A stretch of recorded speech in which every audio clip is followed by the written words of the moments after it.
y'all, welcome to Miss Clark's chemistry class. I am here to help you understand everything you've been learning in class. In this lesson, I'm going to teach you how to calculate limiting and excess reactant and percent yield. Now, if you're still struggling with stoichiometry, go back and check my previous video out. You really need to feel good about stoichiometry before you start this next step. Okay? Get your calculator, periodic table, notes, something to write with, and let's get started. So limiting and excess reactants and percent yield. Before we go any further though, go ahead and get a definition for these words. A limiting and excess reactant. So in a chemical reaction that has more than one reactant, you know, the things that we start with, the things on the left of the arrow, in chemical reactions, one of those reactants run out before the other. The one that runs out first, that's called the limiting reactant. It runs out first. The other reactant will still have some of that left over. So the excess reactant, this is the one where we have some leftovers. When the limiting reactant runs out, the reaction stops. So the reaction is dependent on the limiting reactant. If I'm making cookies and I run out of eggs, I've got to stop making cookies. I can't just keep making cookies with no eggs. They're not going to taste right. They're not going to have the right consistency. Even though I might have extra flour, extra sugar, extra chocolate chips, those would be my excess reactants. If I run out of a key ingredient, I've got to stop cooking until I go to the store. So the limiting reactant will stop the reaction. Math works perfectly. And when we calculate limiting and excess reactant, we call that the theoretical yield. This is how much product we should be able to produce. I've got so many eggs and I should be able to make so many cookies. But you know what? I'm not very good at measuring the cookies out on the cookie sheet. And I never actually get the right number of cookies that my recipe says I should be able to get because I'm not measuring them very well. You can calculate the percent yield by comparing your actual yield. That means in the lab, we did this chemical reaction and this is how much product we got. And we're going to divide that by the theoretical yield. This is going to be the amount that math tells you you should get, or this is the amount that your recipe tells you you should be able to get. Very rarely does the actual yield and the theoretical yield ever equal out because we've got humans doing these chemical reactions and there is always some sort of loss. You would have to be in the cleanest lab with the most awesome technology to get a really perfect chemical reaction. Now, if we were to divide this actual yield by theoretical, we're going to get a decimal. So then we could multiply by 100 or move the decimal to get that into a percent. We'll come back to percent yield in just a little bit. I'm going to talk about limiting reactants and excess reactants first. Let's look at the math for that.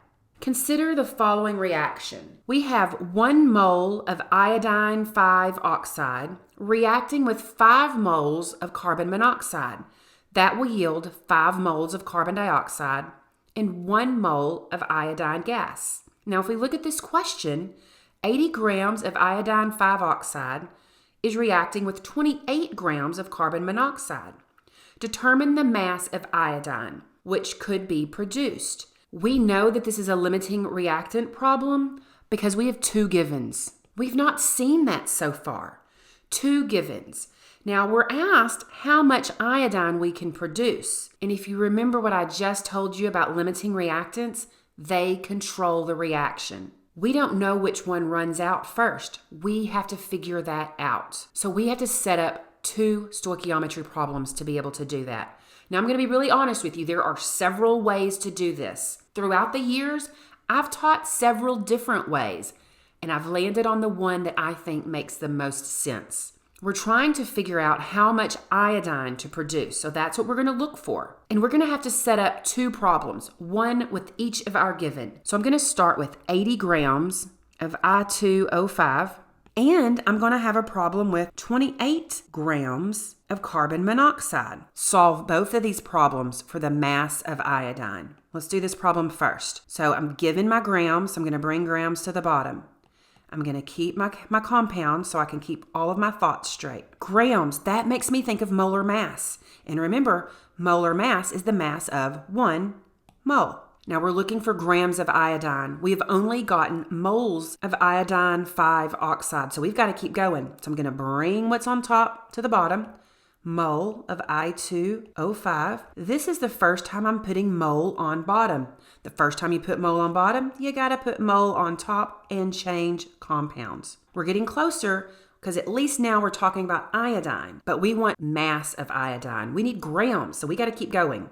So whatever's on top comes on bottom. The second time you put mole on bottom, you can put whatever you need, and we need the mass of iodine. Now, before I go in and put my numbers, I'm going to go ahead and set up this bottom problem too. This is going to follow the same format pretty much, except we're using carbon monoxide. Grams on top, so we got to put grams on bottom, grams of carbon monoxide. Molar mass, one more time, so that is the mass of a mole.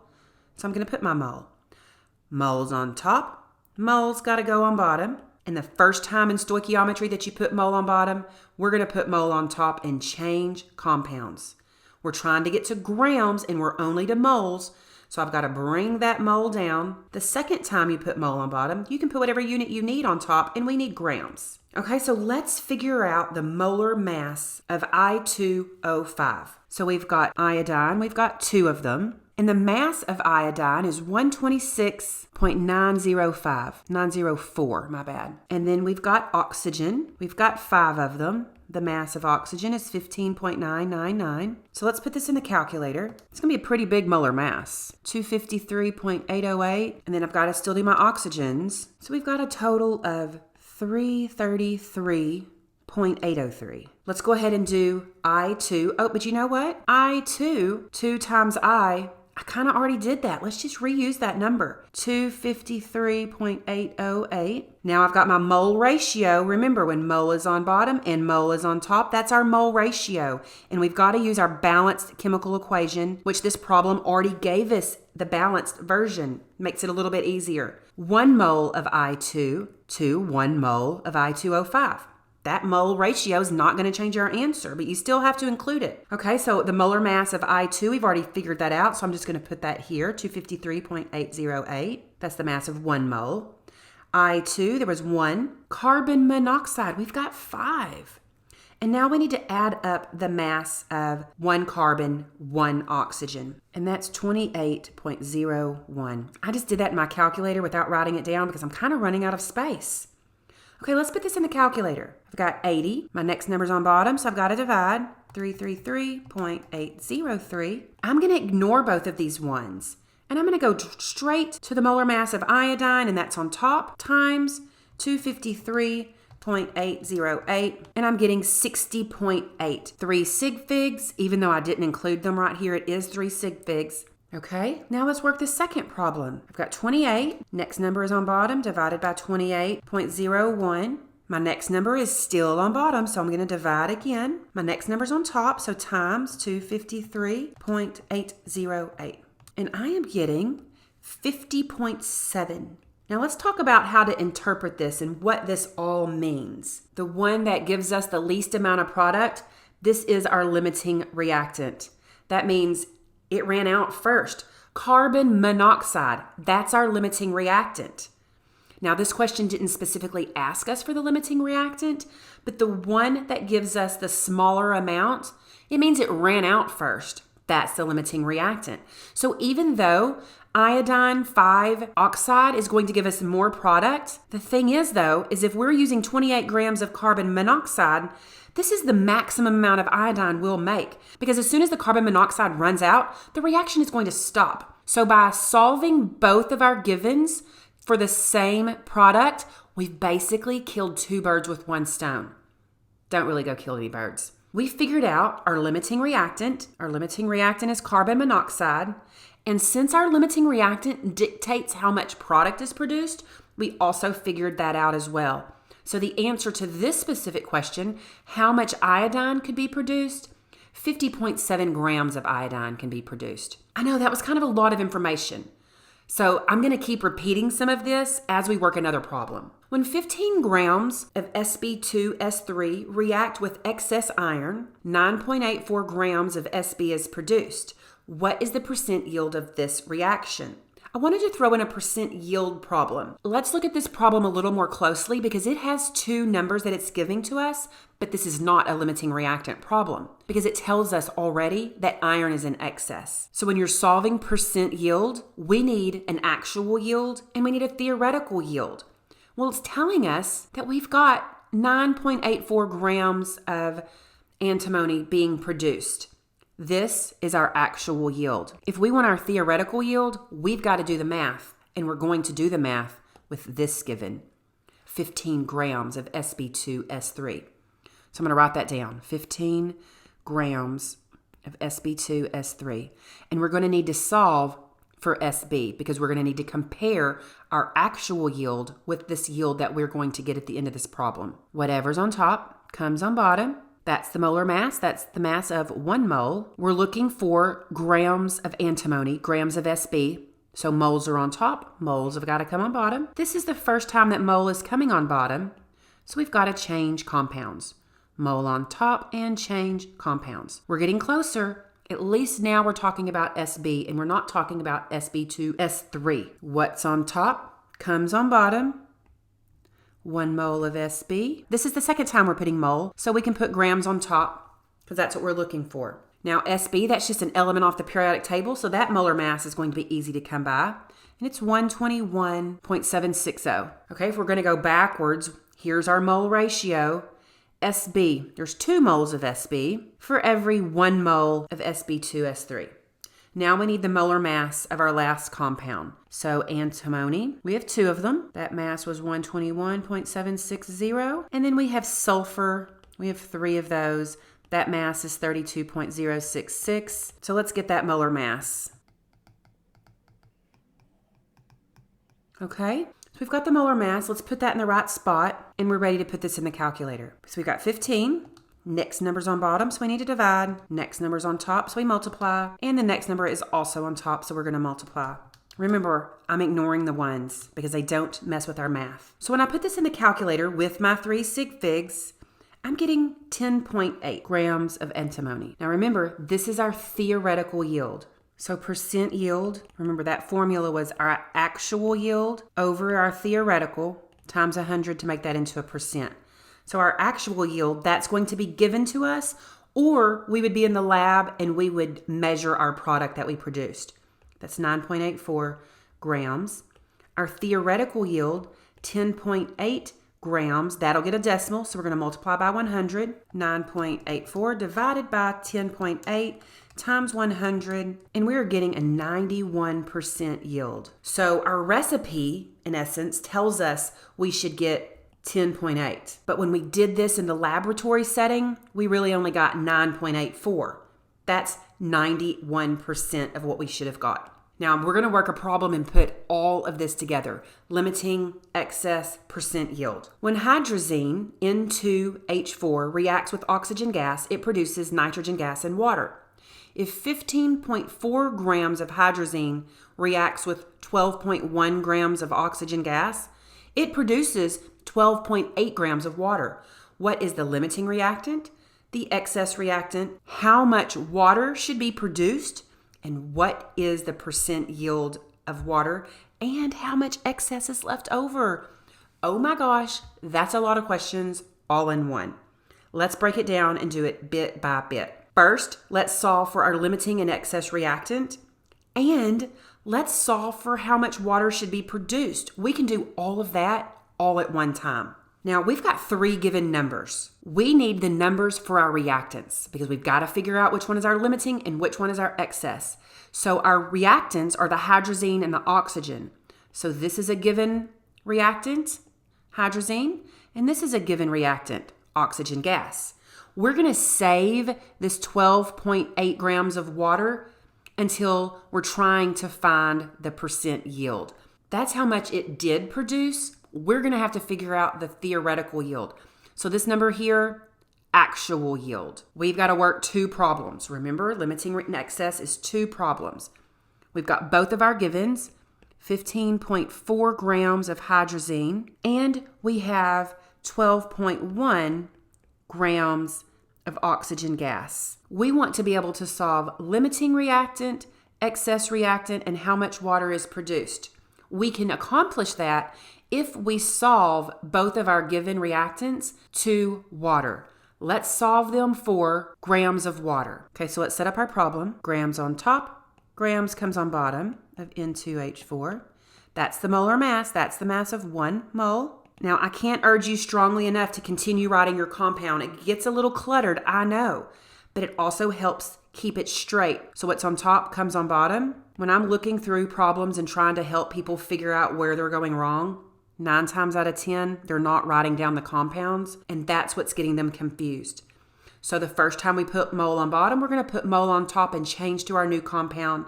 We're going to solve for water, but we need grams of water, so we need to keep going. What's on top comes on bottom, mole of water. Second time we put mole on bottom, we can put what we need on top, and we need the mass of water. Let's go ahead and set up our second problem before we put all the numbers in. Grams are on top, grams goes on bottom. That's the molar mass, the mass of 1 mole. We're going all the way to grams of water, so we definitely need to keep going. What's on top comes on bottom. Moles of O2, mole. That was the first time we put mole on bottom, so we got to put mole on top and change to our new compound, water. What's on top comes on bottom. The second time we put mole on bottom, we can put what we need on top. That is grams of water. And now let's put our numbers in. Now, I have calculated the mass of water several times and I have it memorized. So I'm just going to write that in. 18.015, 18.015. I've also added up the molar mass of O2 several times. So I'm just going to write that in, 31.998. Okay, so that just leaves us N2H4. So nitrogen, we have 2 of those. The mass on the periodic table is 14.007. I'm just going to go ahead and do that math. 14 times 2 is 28. 7 times 2 is 14. And then we have hydrogen. We have 4 of those. That mass on the periodic table is 1.008. Again, I'm just going to do that mental math as well. 1 times 4 is 4.